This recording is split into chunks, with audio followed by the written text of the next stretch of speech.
true that when we enter into a relationship, let's say a marriage relationship, there are two different personalities who are brought up in two different ways. And as you said, there are people come with their own beliefs, and people don't recognize that these beliefs have been created or I have acquired them through my journey of the way I've been brought up, looking at my parents, looking at the media, or looking at the people around me or the family, whoever it is, and you acquired, and that acquiring beliefs create some sort of expectation. I've seen this happening, so I expect this to happen in my relationship as well. Maybe do you think, or what is your views that a couple who is struggling should go to a coach? Is that the right time? Or a couple who is getting into a relationship right now and starting a fresh start, having that self reflection, evaluating their values, what are their beliefs and what are the expectations at the beginning of the marriage can make a better impact. What's your take on it? That will be ideal. That will be really the ideal scenarios, so that we don't enter in a new relationship with all our emotional baggage, with all the beliefs that might not serve us the best way possible. You know, what have worked for our parents and what we have learned unconsciously might not be the best set of beliefs that will make this new relationship thrive. It Hmm. might just come on the way. Ideally, it's even before, so much before, way before, working on our own selves before even starting a relationship, before even starting any kind of relationship. Either as soon as we get the awareness, say, hey, what can I change in myself so that I become the best version of myself, so that I let go of whatever might come in the way for me to be the best friend or the best team player or the best husband or the best parent. This is the ideal scenario, and I always encourage people to keep bettering themselves in that way, reading, taking coaching sessions. Not only when we have problems we need to go to a coach, it's also when we want to Yeah, become better. Yeah, this is the ideal yeah, scenario. um, because the more it gets entangled, the more it takes time, and it takes efforts and finances as well. It costs. Yeah, it's absolutely. Absolutely. So I think, yeah, I think the coaching is one of the technique or a tool I would say available that people can choose before things go wrong. And it's like a pre-medical checkup. Before you actually get into health problems, you see where are you on the borderline, what you need to do, changes in your current lifestyle so that you don't end up on eating pills, rather than you change your food so that your food becomes medicine and not the other way around. absolutely. Yeah. Yeah, absolutely. Yeah, And I remember, I like the yeah, metaphor. absolutely. So I use this quite often. People who don't know what is coaching, and that's where they realize that yes, this is really needed for me right now. And it's never a right time or a wrong time to enter into a coaching agreement. I think anytime you realize that there is something I could do more of, this is the time you should go and see your coach, no matter what area of your life it is. And one of the example I took away, or one of the learning I took from one of my clients where I was coaching them, uh, there is always a belief of lack, that I don't feel loved or I don't feel respected. People don't trust me. People don't respect me. And I leave them with one thought: you only get what you give. Asking them back, when was the last time you respected someone? When was the last time you loved that person from whom you are expecting that love? When was the last time you showed that trust in your behavior, on in the way you speak? And they don't come up with very concrete examples or evidences. And that's where the reflection point is. Whatever you want to come to you, I think it's your step to take from your side first. Start giving it. Whatever you give has to come back. If you smile at someone, definitely there is 99% chances that person will smile at you. But if you go around with a blank face and looking for people smiling at you, that will be lasting on this planet to happen. So what is that you are starting from your end is you're expected to get back. So I think this is applies in no matter what kind of relationship it is. Whatever you think is you're missing, ask yourself what is that you're not doing, or is it you're doing it or you're not. If you're not doing, that means you better start doing it, and you will see things start changing on its own over a period of time. I So totally yes, agree with you. Yes. I had another question, which from your journey so far in the relationship coaching, what was some of the success stories that you remember that you have been successful in that journey of relationship coaching? I had a few. One that comes to mind is, of course, extreme cases where a person, the wife was really considering very seriously divorcing. And I said, your husband is not here. We cannot work on the relationship, but let me help you work on yourself so that you feel better, so that you can take better decisions. You have, they had the kids, and it wasn't really the best. It wasn't the first solution to jump on to divorce. And I said, I didn't say that to her, of course, but I said, let me help you feel better. And we worked on releasing the emotional charge. So she felt, after we finished, she felt so much better. She was able to see clearly what was happening in her marriage and what she could do about it, how she could regain her mental stability. And we did that. So after maybe few weeks where I met her, maybe 4 or 5 times, she released the emotional baggage. She released few limiting beliefs. And then she didn't have a job. So maybe I think less than a month later, she found a job. So that boosted her confidence. And she met me, I think, a year and a half after that. We just met just by coincidence in a place. And she was still with her husband, living very happy married life. But there was something that she started practicing, which was gratitude. Starting to see what is in her life that she can be grateful for. A husband a relationship with her husband that could be better, her kids, her health. And she didn't believe in that initially. She said, I will just do it because I trust you and I want to give it a try. So she didn't even believe that she could have a job and stand on her feet and be independent in that relationship somehow and start believing in herself. So she called me after those sessions a month later, and she said, "Hey, Leila, I found a job. I have a good salary, and you know what?" She told me, "I got a job last 2 weeks ago, and I even got today. I got they asked her to go to a higher level into the organization." Sure. All that happened because she felt better emotionally. She was confident. She practiced gratitude, because we tend to focus on what we don't have and what's not working and all the negative things in our lives. And those start taking a large part in our lives. But when we start looking or shifting our look into our outlook on life is, what do I have? What can I do? Who can I become? And then working on that and bettering that and being grateful for whatever is, then things can only become better. Because if we Yeah. always focus on lack, as you mentioned earlier, this is where we are, and this is what we start attracting more in our lives. But when we start acknowledging what already is, and then working on making it better, but becoming more smiling, more joyful, more giving, more loving, the more we put out there, Yeah. then we start receiving many folds. Yes. Absolutely. Yeah. It True. influences True.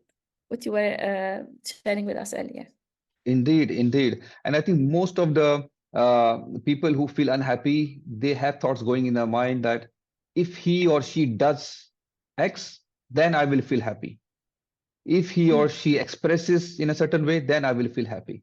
If he or she make me feel in certain way, then I will feel that way. I think, and as you said, it's just a shift of that internal talk and the language. What can I do so that person around me can feel how I want to feel? What can I do or what can I give so that a person smile back at me, and then I also feel the same emotions. So I think it's a question of, instead of depending on what others to do so that you feel in certain way, what can you do so that that will make you feel better. So what you can do is 100% your control. What others can do is never under your control, and you will 9 out of 10 times always disappointed, because it cannot go 100% your way at all. But what you decide, what you can do within your control, can happen absolutely 100% your way.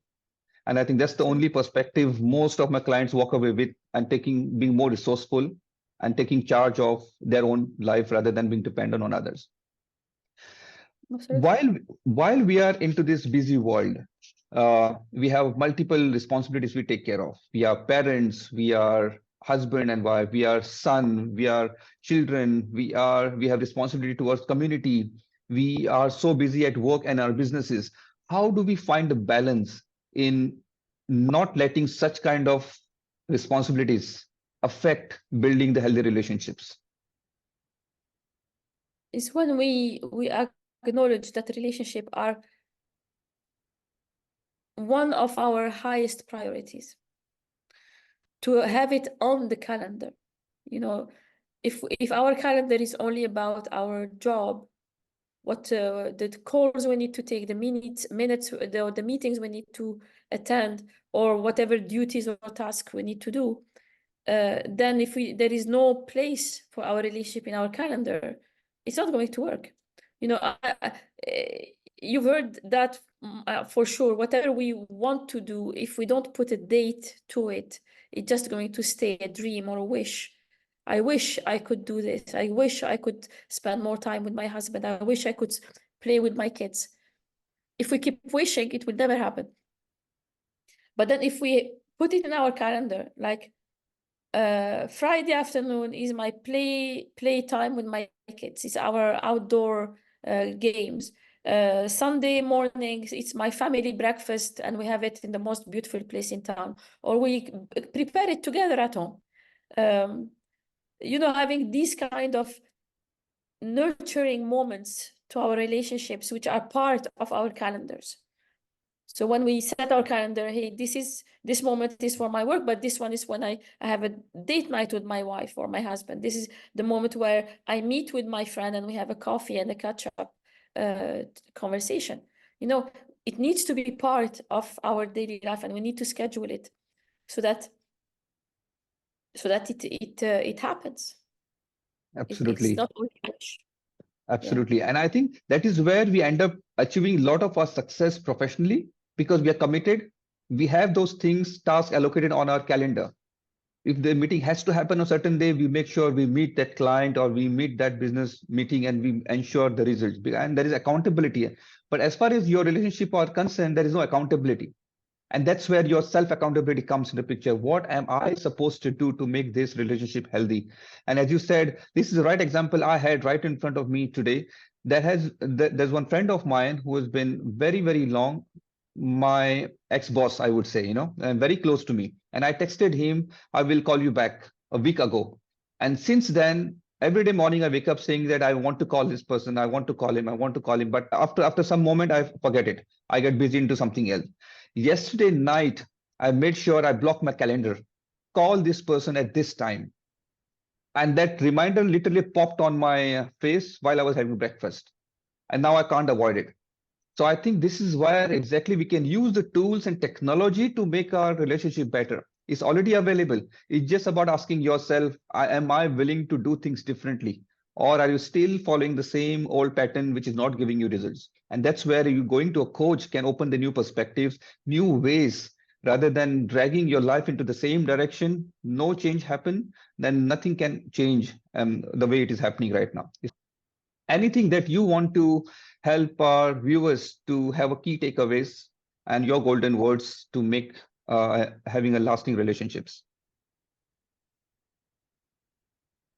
There are so many. If I take one, whenever there is a discussion and we need to come to an agreement, I think something that serves me a lot personally in my personal life, in any kind of relationship, is what is important for the relationship. It's not who's right or who's wrong. What is now very important? Is it me being right? Is it me being on time? Or is my relationship with this person? Is it appreciating them in this moment? Is it showing them that I care about them that is important? Because sometimes we give importance to things that are very volatile, and then we harm something which is as important as a relationship. We just put it on the back burner. And that's something, and with that, with time, will just wear the relationship. So we need to be very careful about what do we prioritize at any given moment. Well, thanks for sharing that, Leila. I think this was on top of my mind, and I wanted to share this. You rightly hit the right point. Uh, there's always 9 out of 10 times is my way or highway, as we say it. Either I'm right, then you're wrong. If you're right, then I'm wrong. That's always the case. But I think it's time to move beyond that, and whether fixing who is right and wrong, rather decide what is right for relation or for our relationship to be better. You may be in a relationship for 10 years now. The way you're making decisions, the way you're prioritizing things on your first year of a marriage may not be the same as 10 years of your marriage right now. You are grown with your responsibilities, you're grown with your profession, you're grown with your family. Many things have changed. And then people end up comparing, you were not before like this. Now you're doing things differently. But definitely it has to be different. It has to be what's needed in the moment, in this current moment, because the things are changing, generation is changing, technology changing, and this does influence our decision-making situation as well. So I think the decision has to be what's needed for us in the moment in a relationship.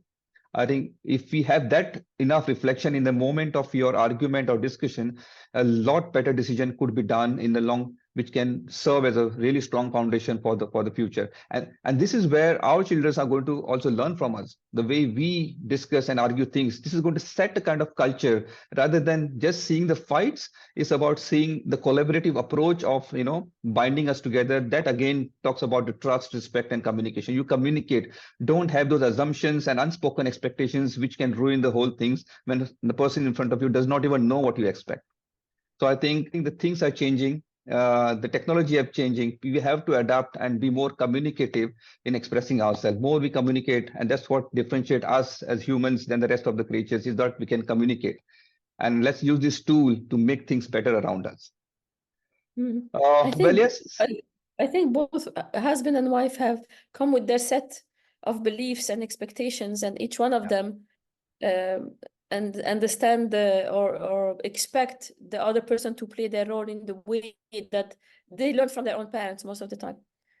So even husbands come and they expect the wife to do the kind of things, which is, and they expect it implicitly. Wife do this and that, and parents do this and that.